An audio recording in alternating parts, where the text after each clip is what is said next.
Kita lanjutkan kepada hikmah. Kepada hikmahnya, hikamnya Ibn Atha'illah As-Sakandari. Kita sudah sampai kepada hikmah yang ke-176.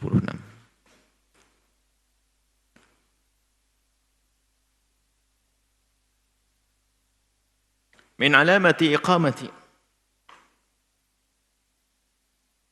al-haqqi laka fi syai'i, tanda Allah menempatkan iqamah, alamati iqamatil haq, al-haq ini Allah. Tanda Allah menempatkan dirimu, memudahkan dirimu, menempatkan dirimu pada sesuatu hal, sifatnya mutlak, umum nih, suatu hal apa saja. Jadi tanda Allah menempatkan dirimu pada satu amal, satu kegiatan, satu keadaan, lalu Allah ridho di dalamnya, tandanya adalah iqamatuhu iyyaka, Allah menempatkan dirimu pada sesuatu tersebut, apakah itu pekerjaan atau tempat, ma'ahusulin nataiji, dengan kesimpulan atau pungkasan atau hasil yang diridhoi oleh Allah Subhanahu wa taala. Hasilnya itu yang diridhoi oleh Allah Subhanahu wa taala. Keterangannya begini. Ada seorang hamba ditempatkan oleh Allah dalam amal baik. Dia rajin beribadah, rajin sholat, atau rajin berpuasa, atau rajin bersedekah. Pokoknya kebaikan. Ternyata di sini, makanya ini hikmah berlaku bagi orang yang selalu mengoreksi dirinya, mengoreksi amalnya, takut amalnya kemasukan riya. Kalau orang nggak pernah peduli dengan ini semuanya, nggak berlaku ini hikmah. Hikmah ini sudah tingkat tinggi di sini. Jadi orang yang sudah biasa beramal baik sekarang ingin membersihkan amalnya supaya tidak kemasukan bab-bab atau riya yang menjadikan sebab amal itu ditolak oleh Allah. Bukan amal jelek di sini. Kalau amal jelek nggak usah dipikirin, ditinggalkan langsung. Tapi ini sebuah kebaikan yang Allah berikan, atau sebuah kebaikan yang ada di hadapan kita, atau yang tengah kita lakukan, harus kita pikirkan. Di saat kita melakukan ini, benarkah karena Allah atau tidak? Kalau ini benar karena Allah, maka ketahuilah ujung yang bisa dilihat, akhirnya nanti memang karena Allah, untuk akhirat. Biarpun kelihatannya ibadah, tapi kalau bukan karena Allah, nggak akan diterima oleh Allah. Dan alangkah banyaknya orang semacam itu. Kelihatannya sujud rukuk melakukan ibadah, tapi yang diinginkan adalah sanjungan dari manusia. Ujung-ujungnya adalah nggak berguna. Nataijnya nggak ada, hasilnya nggak ada. Gambarannya dalam hal ini adalah seperti istikharah yang pernah diajarkan oleh Rasulullah. Istikharah itu bagaimana sih? Yang mau menikah misalnya istikharah. Istikharah yang mau menikah atau melakukan suatu perbuatan, itu tentunya adalah kalau kita mau mengistikharai seseorang itu, Anda seorang wanita dilamar oleh seorang laki-laki, lalu Anda ingin istikharah. Itu tentunya syaratnya laki-laki itu layak jadi suamimu yang benar. Baru istikharah. Tapi kalau laki yang nggak benar, pemabuk, nggak sholat, judi, ya nggak pakai istikharah, ditolak itu. Langsung mau pakai istikharah, nggak ada istikharah di situ.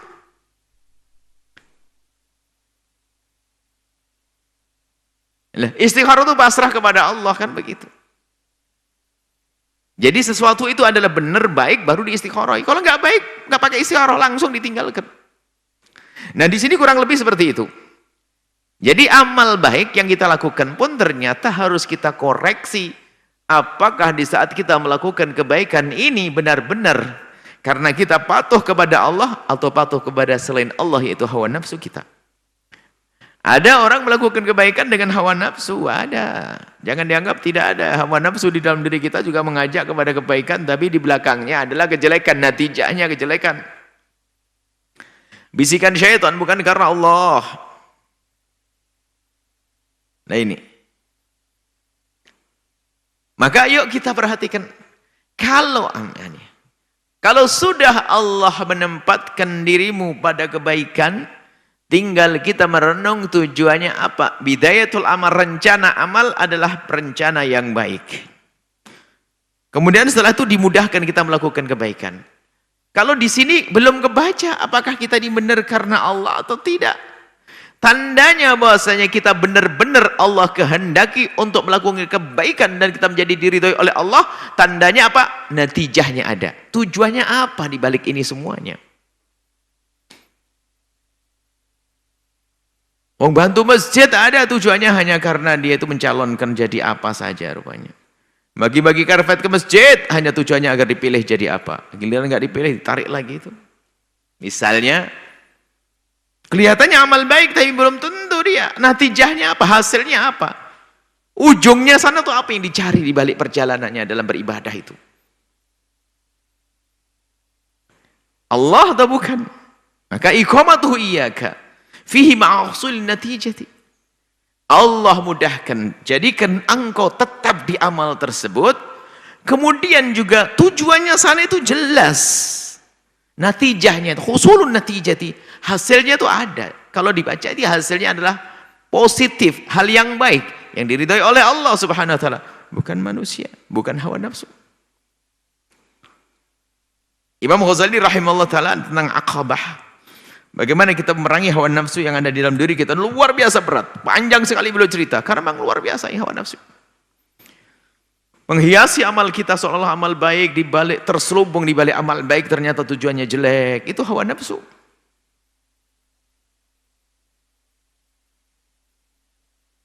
Kita membantu seseorang tujuannya apa?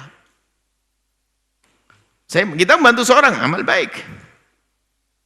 Tanda bahasa ini benar-benar bahwasanya Allah pilihkan kita ke tempat ini karena Allah ridha, maka tentu kita lihat bahasanya. Kita bisa menduga-duga bahasanya jika tujuan kita adalah memang betul karena kebaikan untuk Allah, maka ini tanda Allah telah menempatkan kita pada kebaikan. Kemudian jika Allah, ini yang pertama, semua yang berbuat baik hendaklah waspada. Jangan sampai ternyata kebaikan yang dilakukan ini adalah dia ditunggangi atau dengan hawa nafsunya. Bukan karena Allah Subhanahu wa taala, ini sangat halus dan kita harus senantiasa waspada dan koreksi diri. Senantiasa waspada dalam hal ini. Ambisi, hawa nafsu, Masya Allah. Yang dikatakan akhbath min sab'ina syaitan, lebih kejam, lebih keji daripada 70 syaitan. Karena dia di dalam diri kita. Bersama kita bahkan. Itu hawa nafsu di dalam diri kita. Nah, kemudian setelah seseorang mewaspadai tentang amalnya ini benar atau tidak, baik atau tidak, kemudian setelah itu dia pada kesimpulan bahwasanya, baik yang aku lakukan dan tujuanku baik, maka kalau seorang hamba sudah sampai batas ini, menyadari bahwasanya yang dilakukan adalah kebaikan dan dia sudah sadar niatku baik dan tujuanku baik. Niatku baik, tujuanku baik, maka tanda kalau dia itu benar-benar ya rindu kebaikan yang sesungguhnya, maka dia akan istiqomah di sini. Sehingga ini adalah ini sebagian naskah bukan iqamati idamatihi iyyaka. Allah mudahkan engkau untuk terus-menerus dalam kebaikan tersebut. Di samping itu ada natijah. Jadi ada dua syarat di sini.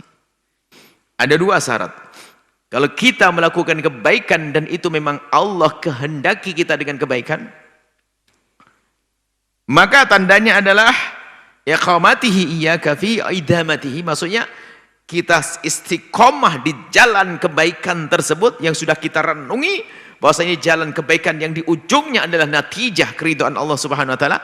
Maka ini tujuannya, kemudian ini tujuannya jelas ya, ini ridho Allah Subhanahu wa taala.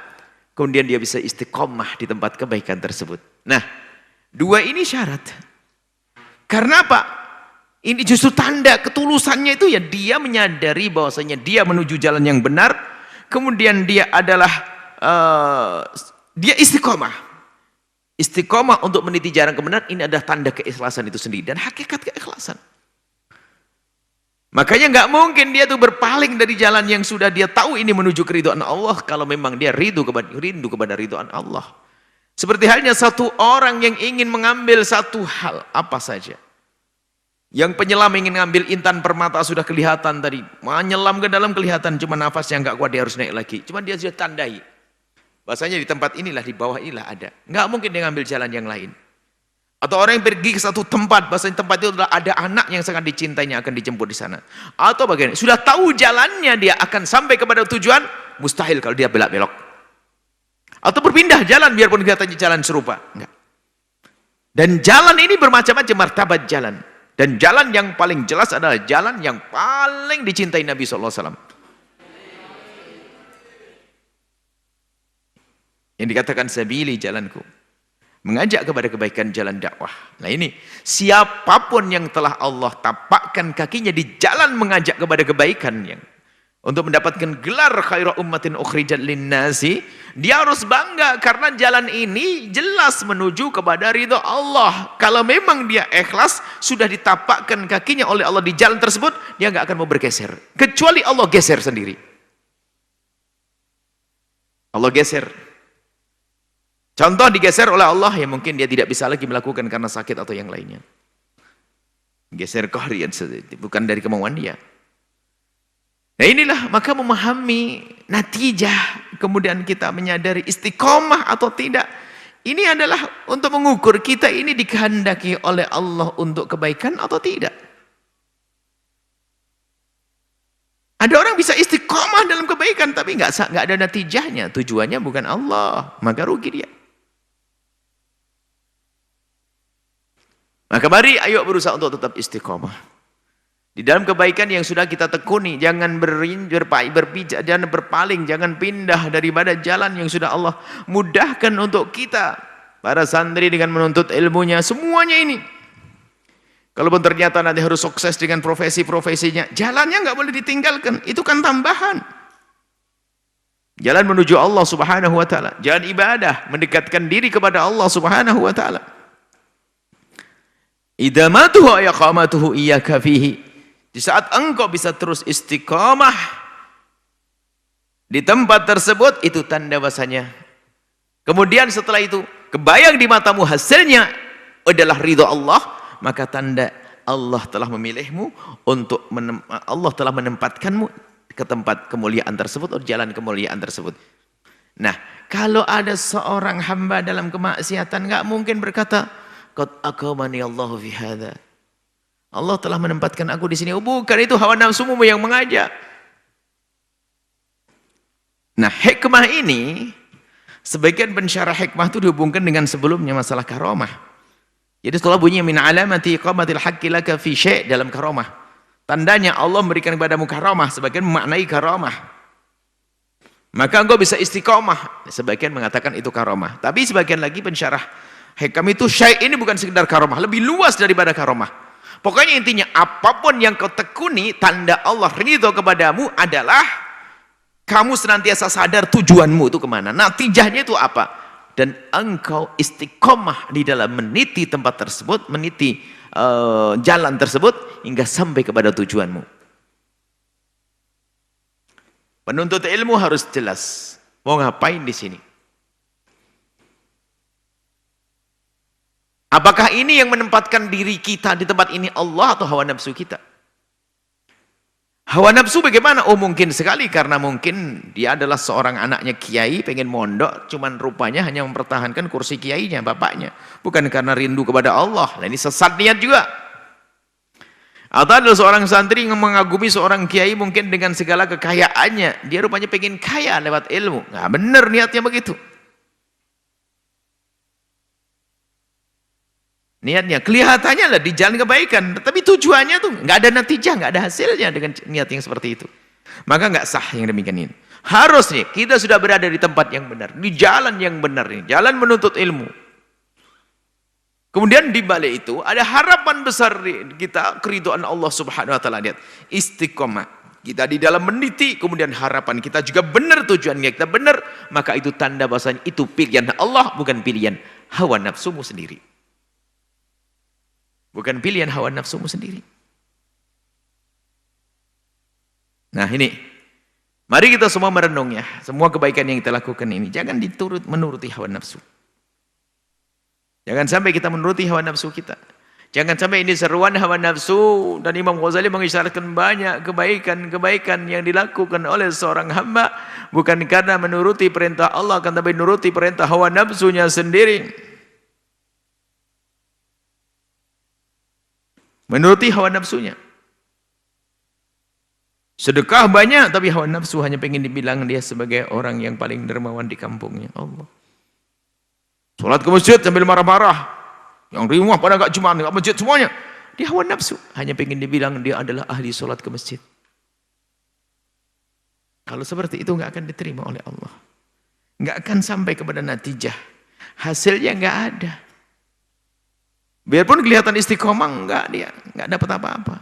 Maka harus menggabungkan iqamah atau idamatuhu. Dia bisa istiqomah di tempat tersebut, di jalan tersebut, kemudian tujuannya adalah benar. Tujuannya adalah benar. Maka itu tanda Allah meridhoi Anda, meridhoi kita di saat kita berada di tempat tersebut. Nah, ini adalah bahan koreksi untuk semua yang saat ini sudah berkiprah di dalam dunia dakwah ataupun dia lagi ahli ibadah, bukan orang fasik, enggak. Yang ahli ibadah, yang biasa berdakwah, koreksi. Ini seruan hawa nafsu atau seruan Allah? Memenuhi seruan Allah atau memenuhi seruan hawa nafsu? Kita benar-benar perlu koreksi dalam hal ini supaya tidak salah apa yang ada di hati kita. Di saat kita melakukan kebaikan, semua dari kita ayo merenung. Di saat kita melakukan kebaikan ini, apakah ini seruan hawa nafsu atau seruan Allah Subhanahu wa taala yang mengajak kita kepada keridhaannya? Ini yang beramal baik yang perlu dikoreksi. Bukan yang tidak beramal nih. Imam bin Athaillah As-Sakandari mengajak semua ini yang ahli ibadah ini. Yang ahli baca Quran, yang mulai bangun pondok pesantren, merenung, ini memang betul jalanmu baik. Kelihatan istiqamah, tapi kalau tidak ada natijahnya, itu tanda Allah tidak ridho kepada. Bukan yang diridhoi oleh Allah SWT. Enggak ada kesimpulannya, enggak ada hasilnya. Tujuannya adalah juga bukan Allah, rugi. Mari kita tata hati kita. Kita benahi niat kita. Kita sempurnakan kita dalam amal baik dengan keistiqomahan, dan kita harus sadar tujuan kita adalah Allah. Tujuan kita adalah ridha Allah Subhanahu wa taala. Sampai di sini kita lanjutkan pada pertemuan selanjutnya, hikmah selanjutnya. Wallahu a'lam bissawab.